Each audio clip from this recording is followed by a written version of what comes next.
Good morning ಎಲ್ಲ ಒಳ್ಳೆ ಮನಸ್ಸುಗಳಿಗೆ. Welcome to daily vlog day 10. So ನಾನಿವತ್ತು ಬೆಳಗ್ಗೆ ಎದ್ದು ಫ್ರೆಶ್ ಆದೆ.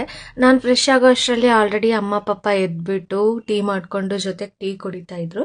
ಅಷ್ಟರಲ್ಲಿ ಅಮ್ಮ ಒಣಗಾಕಿದ ಬಟ್ಟೆ ತಂದಿಟ್ಟಿದ್ರು. ಸೊ ಎಲ್ಲ ಬಟ್ಟೆನ ನೀಟಾಗಿ ಮಡ್ಚಿಟ್ಟಾದ್ಮೇಲೆ ಅಮ್ಮ ಟಿಫನ್ ಪ್ರಿಪೇರ್ ಮಾಡಿದ್ರು. ಆಲ್ರೆಡಿ ಪಪ್ಪ ನೈಟ್ ಡ್ಯೂಟಿ ಮುಗಿಸ್ಕೊಂಡ್ ಹೊಟ್ಟೆ ಹಸ್ದಿರುತ್ತೆ ಅಂತ ಹೇಳ್ಬಿಟ್ಟು ಅವ್ರಿಗೆ ನಾನು ಟಿಫನ್ ಹಾಕೊಟ್ಟೆ. ಅವರು ಕುತ್ಕೊಂಡು ಟಿಫನ್ ಮಾಡ್ತಾ ಇದ್ರು. ಆಮೇಲೆ ಒಂದು ರಾಶಿ ಪಾತ್ರೆ ಇತ್ತು, ಎಲ್ಲಾನು ತೊಳೆದೆ ನಾನು.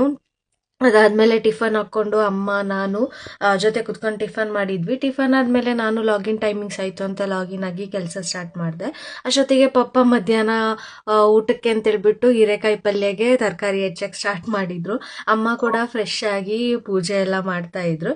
ಪೂಜೆ ಎಲ್ಲ ಮಾಡಾದ್ಮೇಲೆ ಪಕ್ಕದ ಮನೆ ಆಂಟಿ ಜೊತೆ ಮಾತಾಡ್ಕೊಂಡು ಕೂತ್ಕೊಂಡಿದ್ರು. ಇರುತ್ತಲ್ಲ ಆಂಟಿ ಟಾಕ್ಸ್, ನಾನು ಸಹ ದೊಡ್ಡೋಳ ಥರ ಅವ್ರ ಜೊತೆ ಕುತ್ಕೊಂಡು ಸ್ವಲ್ಪ ಮಾತಾಡಿದೆ. ಅದಾದ್ಮೇಲೆ ಪಪ್ಪ ನೈಟ್ ಡ್ಯೂಟಿಯಿಂದ ಬಂದಿದ್ರಿಂದ ನಿದ್ದೆ ಆಗಿರ್ಲಿಲ್ಲ ಅಂತ ಪಾಪ ಮಲ್ಕೊಂಡಿದ್ರು. ಮತ್ತೆ ನಾನು ಕೆಲಸ ಸ್ಟಾರ್ಟ್ ಮಾಡಿದೆ. ಅಷ್ಟೊತ್ತಿಗೆ ಅಮ್ಮ ಮಧ್ಯಾಹ್ನಕ್ಕೆ ಚಪಾತಿ ಉದ್ದೋಕೆ ಸ್ಟಾರ್ಟ್ ಮಾಡಿದ್ರು. ಸೊ ಇವತ್ತು ಮಧ್ಯಾಹ್ನ ಊಟಕ್ಕೆ ಚಪಾತಿ, ಪಲ್ಯ, ಅನ್ನ, ಸಾಂಬಾರ್ ಇಷ್ಟಿತ್ತು ಊಟಕ್ಕೆ.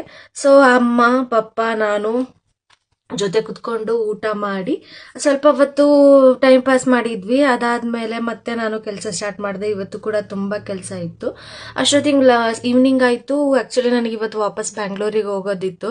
ಅದಕ್ಕೋಸ್ಕರ ಸಂಜೆ ಟ್ರೈನಿಗೆ ಟಿಕೆಟ್ ಬುಕ್ ಮಾಡಿದ್ದೆ. ಸೊ ಅಮ್ಮ ಪಪ್ಪಗೆ ಬಾಯ್ ಹೇಳಿ ಪಪ್ಪ ಚಿಕ್ಕಪ್ಪ ತಿನ್ನೋಕ್ಕೆಲ್ಲ ತಂದುಕೊಟ್ಟಿದ್ರು. ಟ್ರೈನಲ್ಲಿ ತಗೊಂಡ್ಬಿಟ್ಟು ನಾನು ಬೆಂಗಳೂರು ರೀಚ್ ಆದೆ.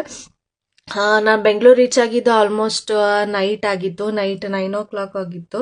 ಸೊ ಇನ್ನೇನು ಈ ಟೈಮ್ನಲ್ಲಿ ಕ್ಯಾಬಲ್ಲಿ ಹೋಗೋದು ಬೇಡ, ಸುಮ್ಮನೆ ಯಾಕೆ, ಬಸ್ಸಲ್ಲಿ ಕೂಡ ಟ್ರಾಫಿಕ್ ಇರುತ್ತೆ, ಲೇಟ್ ಆಗುತ್ತೆ ಅಂತ ಹೇಳ್ಬಿಟ್ಟು ನಾನು ಮೆಟ್ರೋಗೆ ಹೋಗೋಣ ಅಂತ ಡಿಸೈಡ್ ಮಾಡಿದೆ. ಸೊ ರೈಲ್ವೆ ಸ್ಟೇಷನ್ನಿಂದ ನಾನು ಮೆಟ್ರೋಗೆ ಹೋದೆ. ಮೆಟ್ರೋಲ್ಲೂ ಕೂಡ 3 stops ಚೇಂಜ್ ಮಾಡಬೇಕಾಗಿತ್ತು, ಬಟ್ ಟ್ರಾಫಿಕ್ ಇರೋದಿಲ್ಲ ಅಲ್ಲ.